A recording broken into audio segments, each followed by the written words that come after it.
চলো বন্ধুরা, তোমাদেরকে একটা জিনিস দেখায়। মতির একদিকে চোখ খোলা, দেখো এদিকে চোখ খোলা, আর মতির এক চোখ দিয়ে তাকিয়ে আছে, এক চোখ দিয়ে ঘুমাচ্ছে। আর এক চোখটা তুমি এই দেখো, এক চোখ বন্ধ, এক চোখে ঘুমাচ্ছে, আর মতি এক চোখে তাকিয়ে আছে।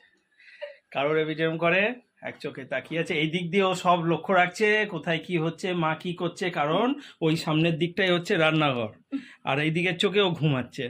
দেখো এদিকে চোখ বন্ধ, আর কপালে, মতির কপালে এই যে টিপ আছে, সিঁদুরের টিপ মায়ের, মানে আমরা আজকে সকালে পুজো দিতে গেছিলাম সিদ্ধেশ্বরীর মার কাছে, তো ওর নামেও পুজো দিয়েছি। আমি যেখানেই পুজো দিতে যাই মতির নামে আলাদা করে মিষ্টির প্যাকেট দিয়ে মোর নামগোত্র বলে পুজো দিই।